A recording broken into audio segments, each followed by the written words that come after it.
وعلیکم السلام ورحمۃ اللہ وبرکاتہ۔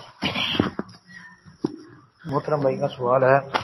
کہ اگر باپ اپنی اولاد میں سے کسی کو بغیر وجہ کے قتل کر دے تو کیا شرعی لحاظ سے اس پہ قصاص یا کوئی کیس ہوگا؟ محترم بھائی، اگر بغیر وجہ کے کوئی بندہ اپنی اولاد میں سے کسی کو قتل کرتا ہے، بیٹے کو یا بیٹی کو، تو یہ تو جائز نہیں ہے، درست نہیں ہے، شریعت اس کی اجازت نہیں دیتی۔ جی، قرآن نے بھی یہ بات کہی ہے کہ لا تقتلوا اولادکم من املاق،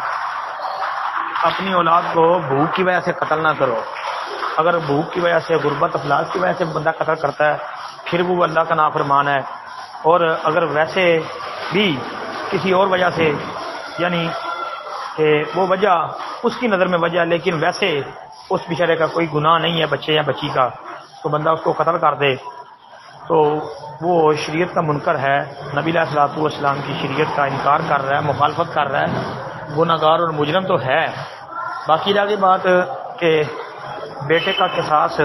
باپ سے لیا جائے گا، اس بارے میں ایک روایت پیش کی جاتی ہے،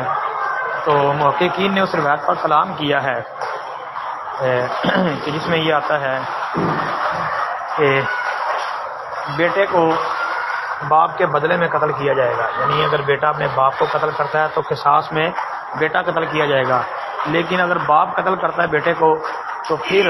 جو ہے باپ کو قتل نہیں کیا جائے گا۔ روایت تو صحیح نہیں ہے، اس میں تو کلام ہے، ترمذی وغیرہ میں آتی ہے، لیکن اہل علم کہتے ہیں جی مسئلہ درست ہے، اس لیے کہ وہ بیٹا باپ کے وجود کا سبب ہے، بس یہ بات ہے۔ باقی اس مسئلے میں مزید جو ہے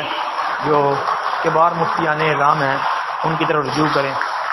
مزید انشاءاللہ فائدہ ہوگا۔ السلام علیکم ورحمۃ اللہ۔